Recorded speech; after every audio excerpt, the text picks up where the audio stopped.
This is my testing of the Llama-2 model, the smallest size model, the 7 billion parameter model, running on a Mac Studio with a M1 Max processor, disconnected from the internet, and you can see how stunning the responses of this model is.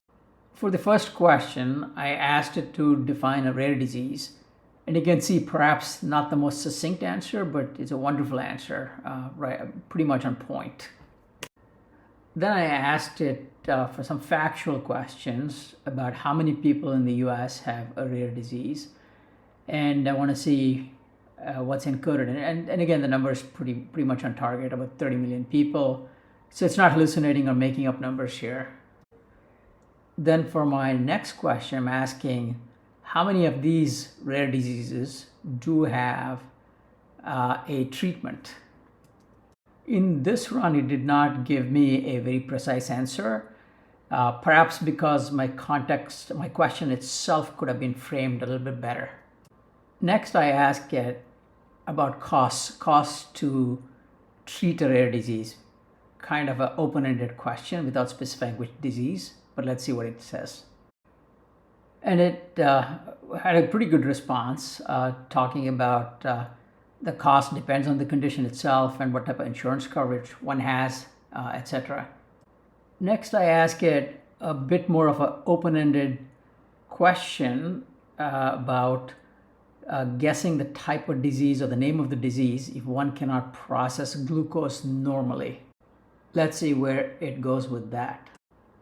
It responds correctly with a diagnosis of hypoglycemia, which is a metabolic disorder. It could have been more general and identify the disease as diabetes, which it did not. With that context, I challenge it to identify a rare disease that is also associated with metabolizing glucose and more frequently occurs within certain European populations.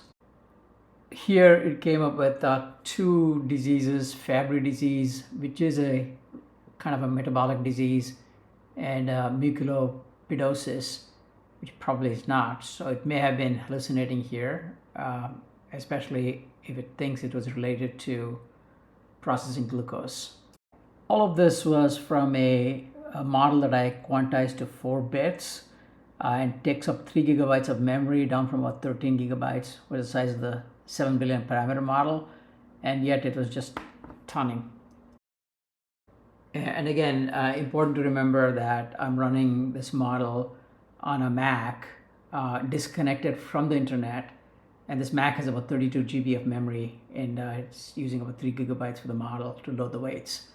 So all in all, that's a stunning performance by Llama-2.